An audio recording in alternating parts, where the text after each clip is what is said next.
Good evening. My name is David Greaves. I'm from Yuma, Arizona. I was present at that meeting, and I really appreciate the opportunity to step in front of you. The information that gentleman just gave you was accurate, however, it was not complete. I would entreat you to go on any website that has had rote-known studies done, and it will show that there has recently been some evidence that it may cause Parkinson's disease and an increase in breast cancer. If you remember the movie Aaron Brockovich, you will remember when people stood in front of a board and said how safe hexavalent chlorine was, and later along the line they found out it was very injurious. The problem with this whole multiple species conservation program, as it applies to the lower Colorado River, is it really is not conceivable that they can do this under the auspices and under the directives that they currently have. Let me go into that a little bit. Anyone that's spent any time down there on the lower Colorado River knows that 360 acres of backwater is virtually almost every single lake off of the lower Colorado River.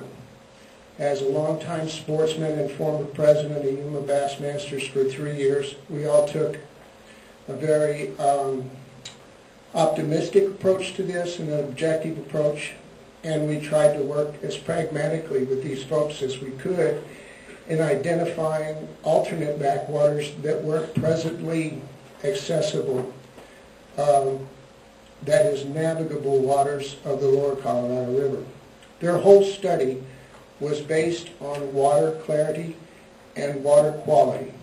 Of the 25 lakes that they listed, almost every one of those lakes are prime fishing lakes. Rotenone is the only way that you can sterilize a lake on that lower Colorado River, and I'll tell you why. If you haven't been down there, there are extremely large fields of tules that grow along the Colorado, and usually these tule fields are the only living things that separate those lakes from the river. There's absolutely no way to draw down those lakes. There's no way to shock the fish up.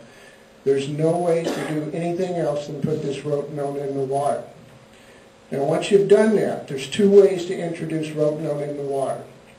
One is they can make a soluble substance and spray it from boats on larger areas, as was portrayed to us at that meeting down in Yuma, Arizona.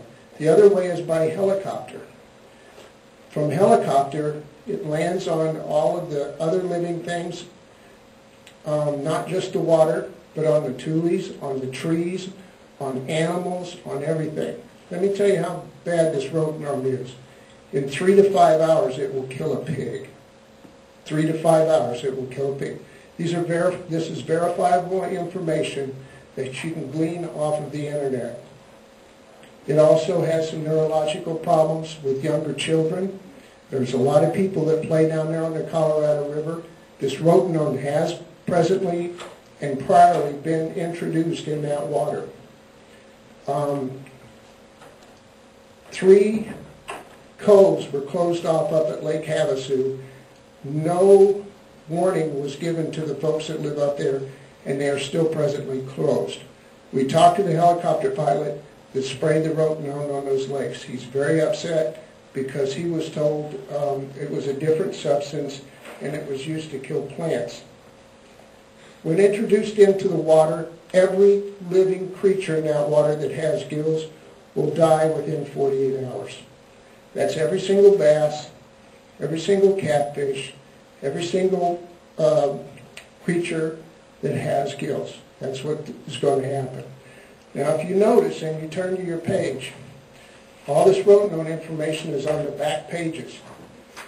I don't know if that was done to sort of take your eye off of it, but again, I entreat you, go on the internet and read up on this substance. It's very insidious, and it's presently being looked at and may be rethought and may be recalled as a substance to use.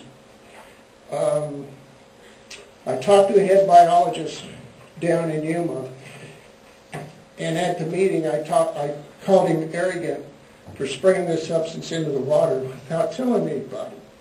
And he said, well, you know what? He said it's not about the native fish. He said it's about retaining the water rights and the power rights to this river for the next 50 years. That was the original plan. It's a diversion, folks. That's what it's for.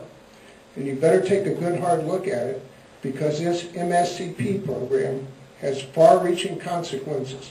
They can control the water flow. They can control a lot of things. This EPA that they passed is one of the most insidious pieces of legislation I believe that's ever been passed. Now, there are some things we can do.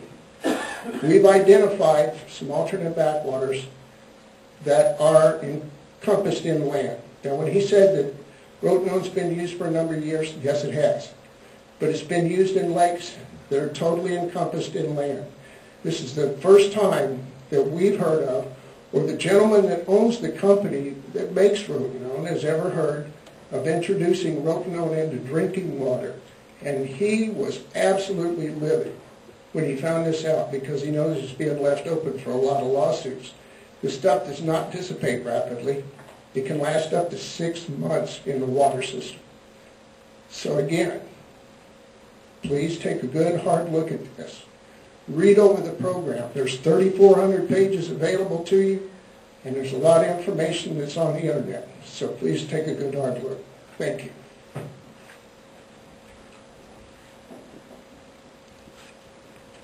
I've got a couple of questions.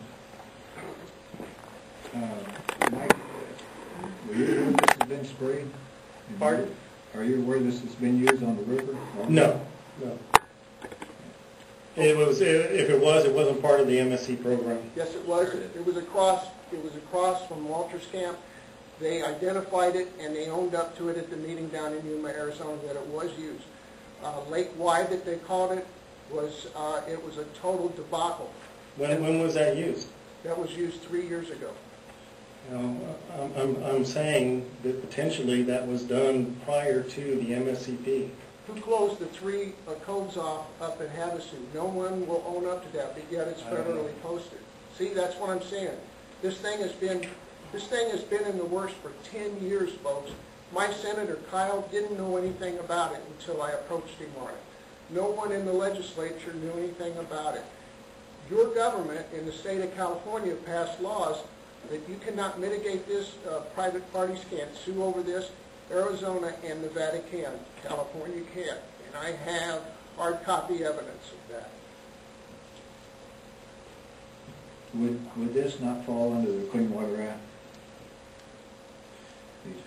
Well, it wouldn't fall under it. It's used by Reclamation and Fish and Wildlife Service as a pesticide for use in fisheries.